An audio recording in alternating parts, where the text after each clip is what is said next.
Hari Om. Hari. We welcome you to Chinmaya Naada Bindu Gurukula. Thank you so much. This is now a very big part of the Chinmaya University, for which we've just got permission from the government. And we're going to start classes right from July this year. We're starting on Guru Purnima. We're going to follow the Indian calendar for this university. So we're very happy that you are here, as even this festival happened to be the first one under the university banner. Nice. And to have youngsters like you coming in to do this. It's a great honor, privilege and pleasure to be here. Thank you. Quite honestly. Now we have a few questions for you. Maybe you can answer either together or you can have an understanding. Right. One thing is, you have learned from 2-3 gurus. So what did you feel was the difference between the teaching levels from their side, and how did you gain from all of them? In what way? So I think we've been very fortunate, first of all, to have such wonderful gurus. And also, it's a fact that none of our gurus would ever interfere with a particular style, Like they wouldn't say you shouldn't sing like this or you shouldn't sing like that. That I think is such a great thing to have, because that totally gave us the freedom. Like for example, when we sing Alapana, we share the Alapana. We are told that this is the first time duo singers in Carnatic music approach raga singing that way. But none of our gurus said, you should not sing like that, and they were never prohibitive. And when we do a fusion side of music, they're quite open with us doing that. This is all apart from the great teaching they impart. This is the first thing that comes to my mind when you talk about different teachers and different styles. So they've let us blossom in our own manner and always encouraged us to grow further. Did you do this one after the other, one guru after the other, or you had a mix of gurus at one point of time? Yeah, we did have a mix of gurus at one point of time, but we started off with Madurai Balamani Ishwar, who taught us the basics. And to be honest, teaching the basics to a student is actually the most complex part of your learning process, because that is what prepares you for the more complex kritis and Manodharma Sangeeta that you will be adopting at a later point of time in your career. So we started with Balamani Ishwar. Then we moved on to a major part of our training, and a huge influence on the style and attitude that we take towards music today is set to tone by late Sri Trichur Mohan sir, under whom we learned for nearly 10 years. And so the performance angle was looked after by him. Maybe. Well, actually, everything is important for the performance, but like you rightly pointed out, a lot of performance-specific techniques and practice techniques were taught to us by Mohan sir, whose classes used to be like he's up by 4 in the morning, and our classes go on continuously, and unless we actually cut it down for a refreshment break, for a breakfast or lunch or whatever, he would be willing to keep going on. So one thing that we've really learned from him is the kind of commitment and passion with which one approaches music. We were also lucky to learn from Sri Raju Narayan sir, Sri Govindan Nambutri sir, and currently we are being guided by Sri Padmabhushan P.S. Narayana Swami sir. Like he was mentioning, one of the things that we've been very fortunate about is all these gurus have allowed us to look at music the way we want, while having the limitations under the larger boundary. So it was always about making sure that you sing for yourself, and if you sing for yourself, the audience will automatically enjoy it. But at the same time, it was never about why do you want to do this or why do you want to do that. It was about, trace your path, and they were always behind us, motivating us and keeping us on the right track as far as the pursuit of music was concerned. And I also feel none of our teachers, none of our gurus, including our parents, because they are our first gurus, have ever told us, within so many years you should start performing. Within so many years you should start singing this particular raga in a concert. They have always advocated singing for the sake of singing. So I think that's very, very important. Very important. Yeah. Right. And I think I would also like to add to what he said, different style of teaching. One of the other teachers, gurus we had is Govindan Nambutri sir. So the way he would teach is like he would ask us to get up by 3:34 in the morning. And he is this kind of a person. By the time he sleeps, he would decide which raga to take up the next morning, because he says that 2 minutes is very costly in the morning. 3 in the morning with the tampura when you sing, that's very precious. So don't waste your time thinking which raga you should sing. So he would decide which raga we'll sing the previous night. And his classes, that one session actually exposed us to the, after that session, we were never forced to sing and sit and practice. We would always do it by ourselves. What he did was 3:34 in the morning, he would just get the tampura, ask us to sing Sarigama Padanisa for 2 hours. So it would go like Sa, Re, this manner. Wonderful. So by the time we finished this and reached the Sarigama Padanisa, by the time we reached that speed, It takes 2 hours. it takes an hour and a half or something like that. But that really brought forth the beauty of each of these swaras, and we were like, oh my god, this is just amazing. So, And like Swamiji was mentioning immediately after a concert, the definition of swara, where it has a life of its own. It is Swayam Raja, is what he said. Swayam Rajate. Exactly. Yeah. So that is something that we absolutely started understanding after this one session with Govinda Nambudri sir. So you actually studied in the Gurukula system. you could say that, because if you look at it from so many different angles, that's how it happened. And it's a fact that most of our gurus, or actually all the gurus, we got only because of our dad. Because of the fact that he is already in the music field, and he's a very senior Vidwan, and he has such terrific rapport with the musicians that most of these gurus, it's not easy to get classes under them. But they would all very happily do it for the sake of our father. So that way we have It's a lot of Purva Janma Sukrita. most definitely. Also, The souls find the right place to be born in. Absolutely. Just a word about our Guru P.S. Mama, with whom we learn now. He is now easily above 85. Definitely above 80, right? So, and it's a wonder for us when we go for the classes. He would not refer to a single note. Everything comes from his memory, and he would know thousands and thousands of compositions. So it's really a lesson for us to look at these great Vidwans and learn the approach towards music. What is the attitude when you go to a great guru? Now that you are established artist, with what attitude do you learn from them? Well, I think this again goes back to the attitude that has been cultivated in us by our gurus. And every time you learn a kriti, when you practice that kriti 1,000 times, what you realize is not that you've got great mastery over that kriti. What you actually realize is that there's so much more to learn. And it's like saying, you've just tasted a drop of the water that is there in the ocean, and there's so much that is left. So learning as a process is an ongoing, as important as it is to keep your throat in shape and do your regular practices.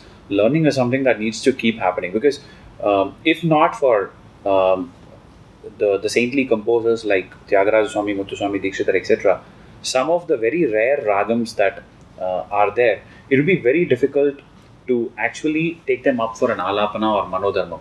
The reference material is the kritis that these great composers have composed.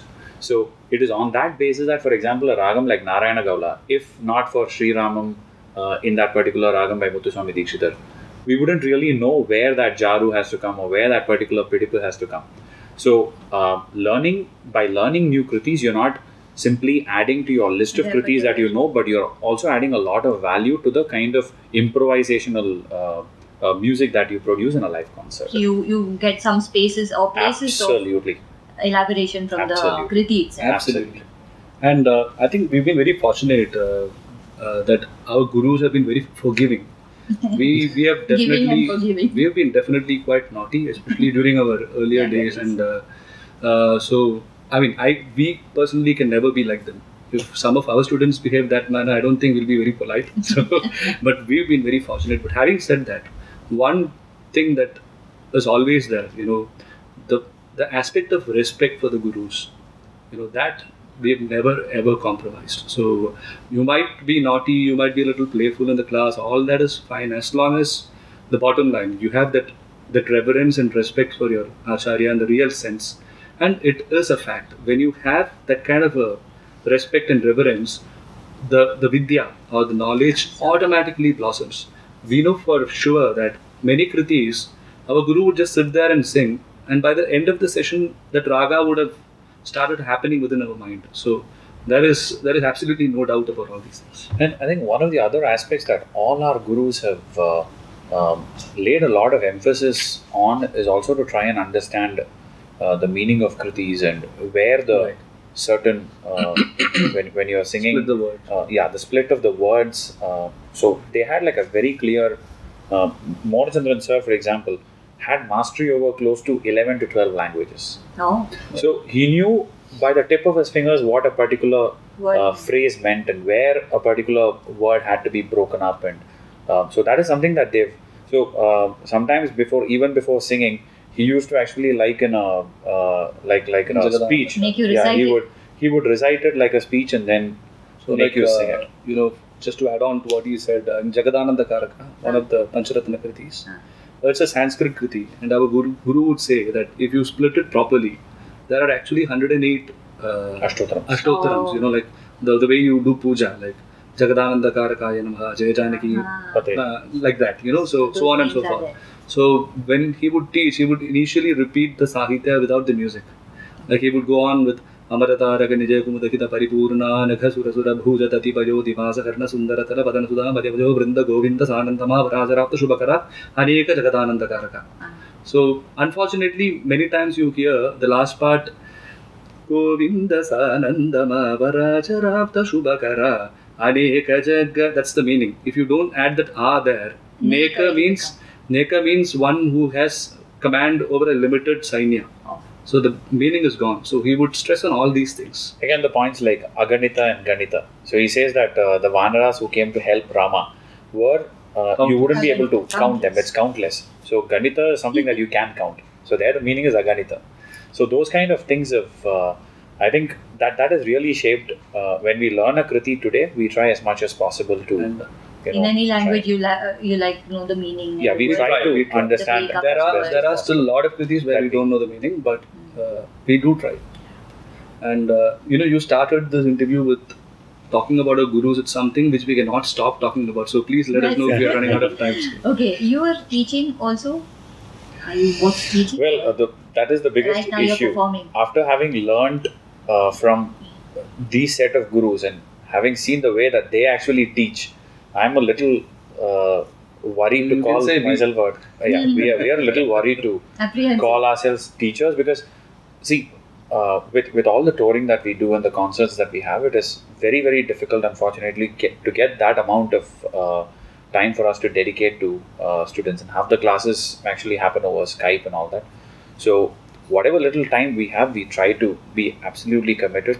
We do teach, but extremely in an extremely limited manner. So we try and do workshops nowadays because instead of going for a one-on-one class, if we do a workshop, a lot of students can come. Benefit. And we can also keep aside maybe 2 days just for that. So we spend that many number of hours with them. So. Great. Anyway, it should go further to the next generation, so I'm sure it'll happen. How did you like this place? You've come for the first time. I think our face says it all. It's just amazing, and it's quite sad that we have to leave back to Chennai today. This is a dream place for music to happen, where you're surrounded by nature at its best, with all the modern equipments too. That's important too. So, and with Pujya Swamiji's presence and the spiritual environment. Because one thing that we also wanted to share with you is that our family is, modesty apart, a very devoted family. Both our parents, our grandparents, my uncles, brothers, sisters. It's a very devoted family. Our Kuladevatam is Rama, and the entire would love you for that. The entire life actually in Trichur, where we grew up, it revolves around that Rama temple. We have our family Rama temple. Yeah, so the life revolves around there. Like we get up in the morning and we say 5:30 we need to be at the temple. So what we need to do? So that is very important, to get the spiritual angle of music. So that way, again, this place, people who are here are very blessed, because for me, that's what would actually bring out the music in a person.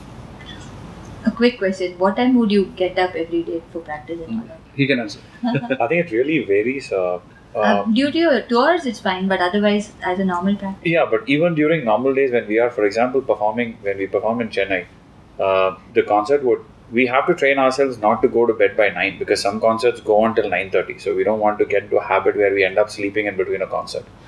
So sometimes by the time we get back home, it is close to 11, and both of us have.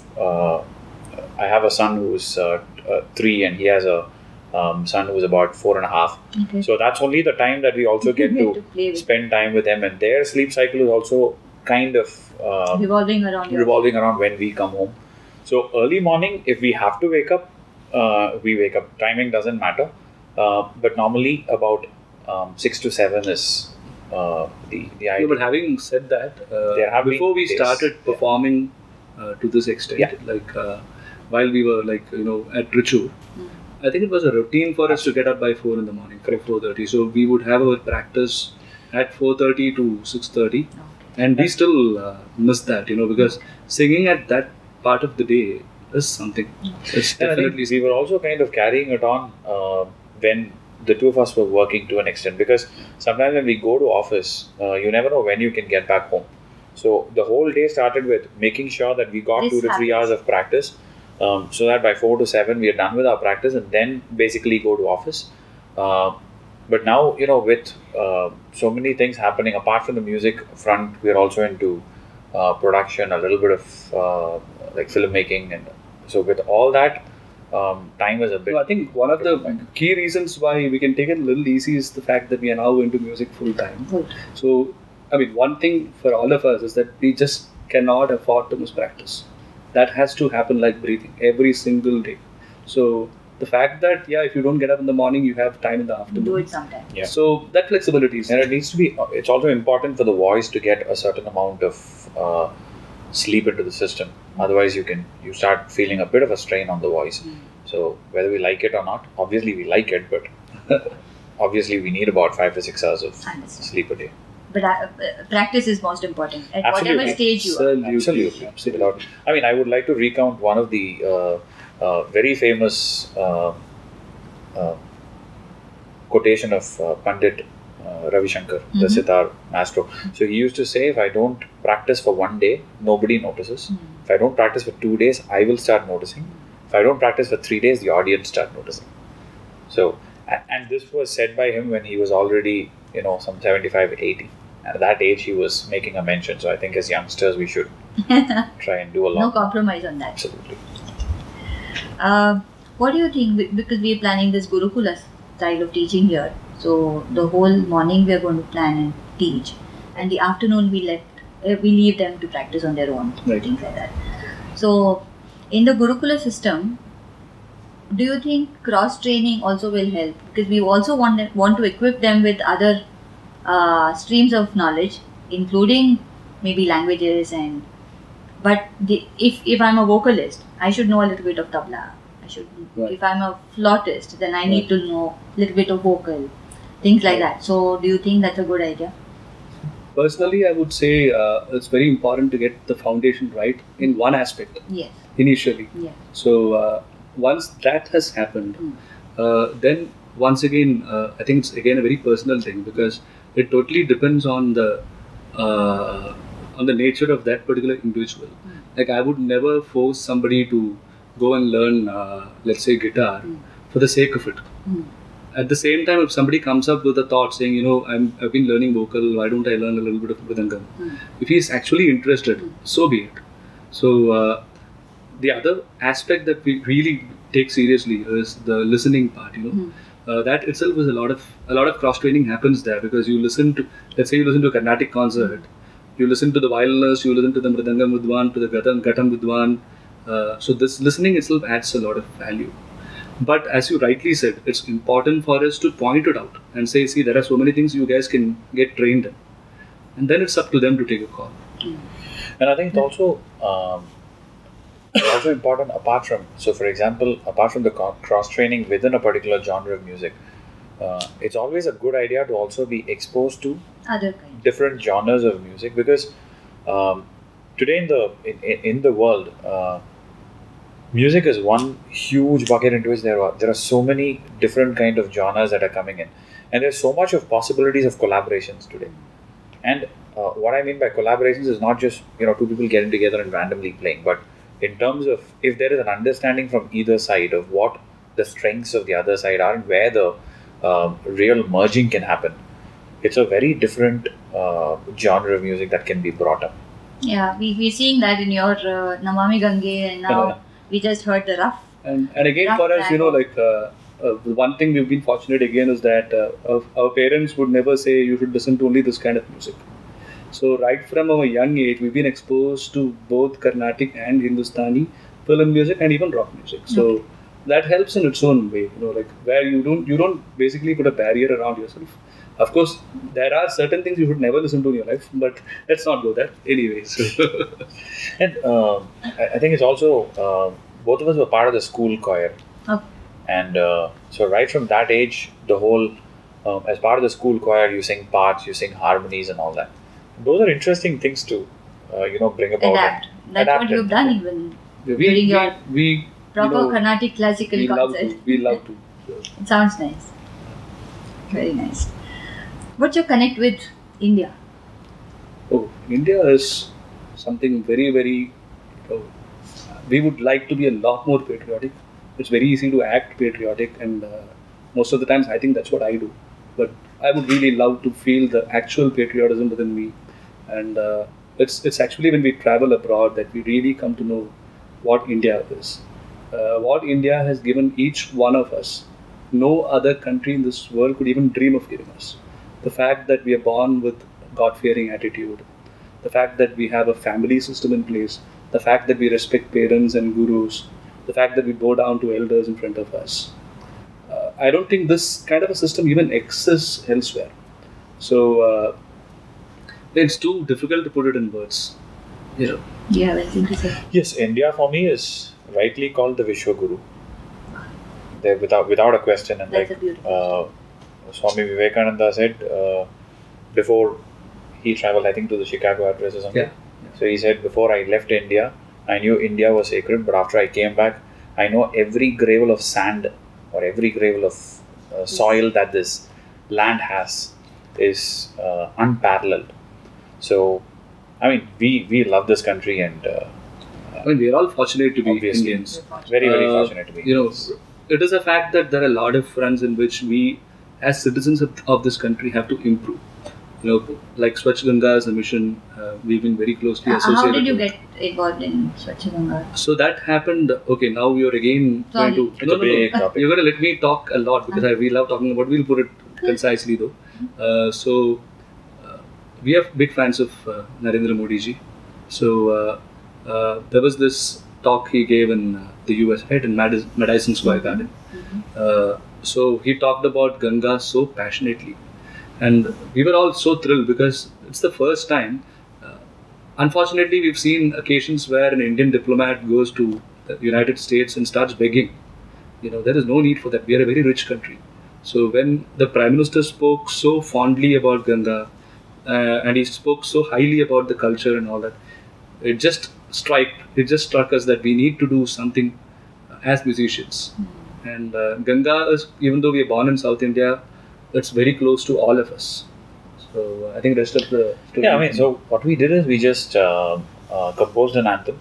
So at that point of time, we hadn't established any contact with the government or anything. So we composed an anthem, and the thought process at that point of time was we had big dreams right from scratch. We wanted to make it like one of those music videos where Ganga is portrayed for all her beauty, rather than just the, there are issues when nature comes in contact with the civil society, with the population, especially in a country like India. You're bound to have issues. You are bound to have urban city development issues. It's a fact that we've mistreated Ganga. There is no no question about it. Right. So we thought we'll just make some kind of an anthem to, spread the message in our own way. And we thought, rather than just put it out as a like a song, it'll be nice if we can shoot like a small video, a representative video.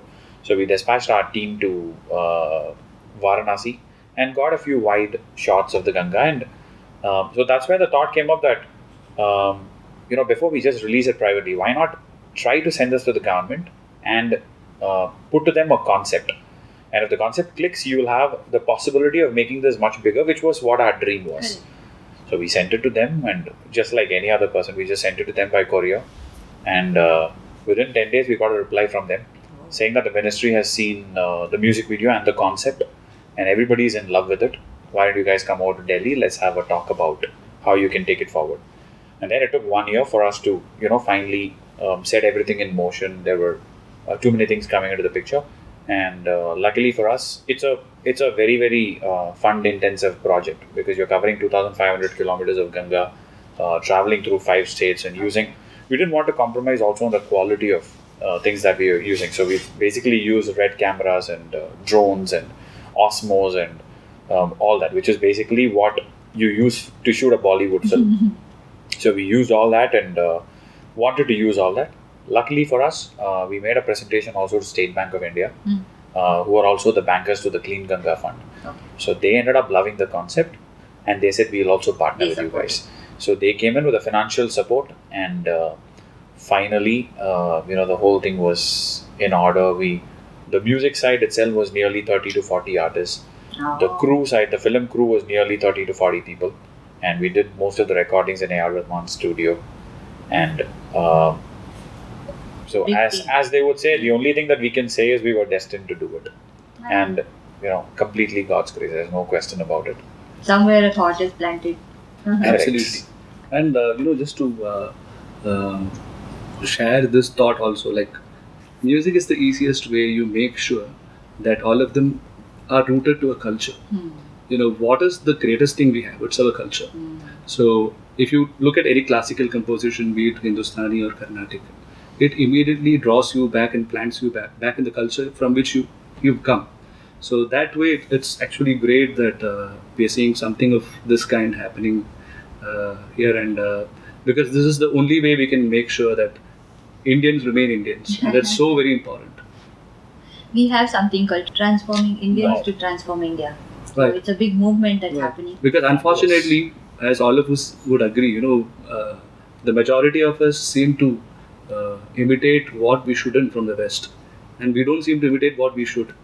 So, I think music has a great role to play in the days to come. And I think it's a great, the transforming Indians to transform India is a phenomenal movement, because again, like APJ Kalamji was once mentioning in a speech in one of the colleges, he was saying, you don't find an Indian going to the streets of Singapore and spitting. You don't find an Indian going to the US and breaking a signal, even if it is at 1 a.m. But all of a sudden, they come to India, it's like break signals, spit, who cares? So that kind of an attitude, the problem lies in the fact that everybody expects the 543 parliamentarians to change a country of 1.25 billion people. That's just not going to happen. I think we should all think about also what we are, each one of us can, at least if you can't contribute, don't destroy what is being done. So phenomenal. Great to know that movement has happened. Can I put one last question? Absolutely. Yeah. What is your vision for promotion of culture, promotion of musical tradition in India, and specifically oriented to our Gurukul or any Gurukul system? What is the vision? Yeah, I think number one that would probably we would share the thought is that first and foremost, we should approach this entire aspect with a very open mind.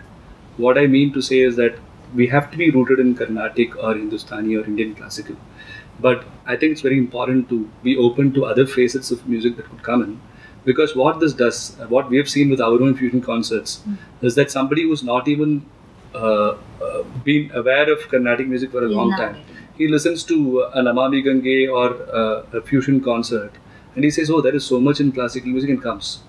So it's, I think, unfortunately or fortunately, today's world, we need to do this, to make sure that people who have not been exposed are actually shown the grandeur of classical music. So that would be one of the points I would say. Okay. Yeah, I think I would go with, because we've seen that At the there's a same lot time, no, sorry, but at the same time, we should never ever dilute. It doesn't mean Carnatic concert becomes a, you call it a Fusion. concert and you do something or the other. It has to be still That purity rock should solid. be maintained. Purity has to be maintained. You call a fusion concert, but you have to be established with the foundation and make sure that you're open to ideas.